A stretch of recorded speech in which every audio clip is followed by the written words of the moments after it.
ये पेशेंट हमारे पास चोमू से आए थे और जो मेरे बहुत ही अच्छे दोस्त हैं डॉक्टर, उन्होंने रेफर किया था। तो इनसे पूछते हैं, जब ये मेरे पास आए थे तो इनका यहाँ का डिसलोकेशन हो चुका था, टाइम भी काफ़ी ज़्यादा हो गया था, फ्रैक्चर भी था और क्योंकि ये काफ़ी बॉडी बिल्डर और एक्टिव पेशेंट था, तो मैंने इनको काफ़ी चीज़ें बताई थी कि जॉइंट खराब हो गया, पता नहीं कितना मूवमेंट आएगा और आप थोड़े लेट हो गए, अगर बाद में कराओगे तो ज़्यादा बेटर है, नहीं कराओ तो कोई दिक्कत नहीं है। जॉइंट जब आर्थराइटिस हो जाएगा तब कर देंगे, दूसरा ऑपरेशन कर देंगे, लिगामेंट रिकंस्ट्रक्शन का कर देंगे। अभी भी कराओगे तो हो सकता है जितना मूवमेंट है वो भी कम हो जाए और ऑपरेशन रिस्की है। ये सब मैंने इनको ऑपरेशन से पहले बताया था।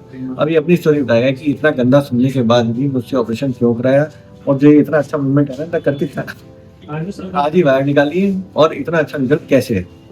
ठीक है, चलो अपना इंट्रोडक्शन जो भी दे सकते। मेरा नाम मनोज दूत है। मैं चौमू इटावा बगची से रहने वाला हूँ। मैं पहले मेरे मतलब घर के अंदर गिर के फ्रैक्चर हो गया था, तो मैंने प्लास्टर करवाया था वहाँ पे चौमू से ही। लेकिन 7 दिन बाद में मैंने खुद ही वो मतलब घर पे निकाल लिया, तो उस वजह से मैंने 1.5 महीना लेट कर दिया। फिर मैं वापस दिखाने गया, फिर मेरा हाथ मूवमेंट नहीं कर रहा था, कुछ भी ऊपर चीज़ उठाने से उतनी नीचे का काम हो रहा था सारा, लेकिन ऊपर का नहीं हो रहा था। तो मैंने उनको दिखाया, तो उन्होंने तो पहले तो बोल दिया कि जॉइंट पे मांस फटा है, सूजन की वजह से दिखा नहीं एक्सरे का। फिर दोबारा मैंने मतलब एक और हॉस्पिटल है विनायक हॉस्पिटल, उस पर दिखाया, तो उन्होंने बोला कि सर्जरी होगी, MRI करवा लो। तो फिर मैंने पापा को कॉल किया, तो उन्होंने फिर आंखें फ्रैक्चर वाले डॉक्टर से उनको किया फ़ोन। उन्होंने फिर आपका बताया मेरे को कि कहीं मत दिखाना, अगर कहीं और दिखाओगे तो पूरा हो जाएगा, आप सीधे मैं बता रहा हूँ वहाँ चले जाओ, वो बेस्ट हैंड सर्जन है। उन्हें आपका एड्रेस दिया, मैंने आपको कांटेक्ट भी किया, फिर आपने बताया यहाँ पे आके आया। आपने पहले तो मेरे को बताया कि वो निकालना पड़ेगा, ये हो जाएगा। थोड़ा बहुत घबराहट तो हुई थी शुरू में, लेकिन फिर देखा मैं करवाना तो है, तो बाद में भी होगा तो बाद में निकलवाना पड़ेगा। फिर करवाने को आगे आए, फिर उनसे बात की, फिर आपने किया। पहले तो डर लग रहा था वहाँ ऑपरेशन जाने की, क्या होगा कैसे क्या होगा, लेकिन वहाँ पे गया तो फिर थोड़ा माहौल ऐसे था कि अच्छा था, मतलब डर नहीं लगा। शुरू में तो लगा अंदर जाते तब, तो फिर वहाँ से हुआ ऑपरेशन हुआ, फिर 1 महीने तक इसको रखे।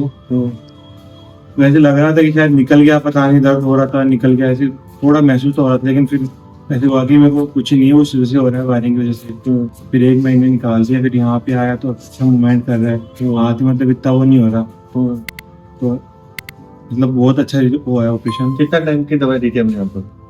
मैंने पहले तो 5 दिन की 6 दिन की थी, फिर दोबारा आया तब दर्द वर्द का तो था नहीं, वो कितना हो नहीं रहा था, केवल वो सूजन की वजह से। कोई भी काम करने के लिए रोका था तुम्हें? No sir. कोई ऐसा काम थे जो तुम नहीं कर पा रहे थे? हाँ सर। कोई भी घर पे ऐसा टेंशन था कि मेरा ऑपरेशन हो गया, टांगे कब कटेंगे, ये वो पुराना? सर बिल्कुल नहीं। प्लास्टर दिया तुमने? मैं तो उल्टा एक्स्ट्रा 4 दिन बाद में 5 दिन बाद में एक्स्ट्रा आया हूँ कि मैं प्लास्टिक का ऐसा था कि शुरू में जब मैं प्लास्टिक खुलवाने के दिखाने आया था, तब आपने निकाल दिया था, तो ऐसे लगा कि यार 5 दिन में वो निकाल दिया। थोड़ा फिर आपने बोला है कुछ नहीं, तो फिर अंगूठा मूवमेंट नहीं करेगा, चलो अच्छा। प्लास्टर कहीं से भारी लग रहा था तुम्हें? नो सर, कहीं से ऐसा लग रहा था कि वो चुन्नू टाइप वाला है? नहीं सर, अच्छा था, मतलब बहुत अच्छा था। ठीक है, तो ओवरऑल तुमने पेशेंट कहाँ के देख लिया अस्पताल में? मैंने सर यहाँ पे कोटा के, कोलकाता, यूपी, इधर जम्मू के, यहाँ पे दिल्ली साइड के बहुत देख लिए। वो सारे रो रहे थे खुश से? खुशी थे मैं सर, वो क्यों रहे?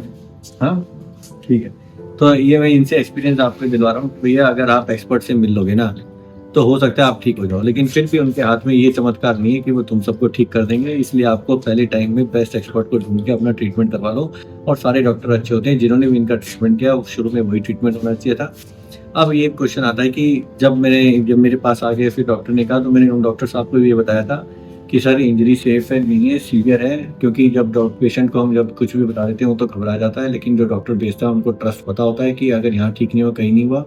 तो सबसे अगर इसमें सच बताऊँ ना, तो इसमें ये ऑपरेशन जो इन्होंने मुझसे कराया ना, वो मेरे कारण नहीं कराया, उस डॉक्टर पे विश्वास होकर कराया जिसने भेजा है।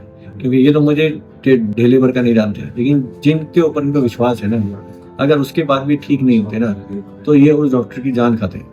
तो उन डॉक्टर ने अपने ऊपर रिस्क लेकर हमसे ऑपरेशन करवाया है, इसलिए इस पेशेंट ने हमसे ऑपरेशन करवाया है। लेकिन आप सब लोग, अगर आपको कोई डॉक्टर नहीं मिल रहा है, तो आप ये 100% समझ लो कि यहाँ पे जो चीज़ भी हो रही है वो बेस्ट हो रही है, और उसके बाद भी अगर ठीक नहीं हो रही तो वो किसी की रिस्पॉन्सिबिलिटी नहीं है।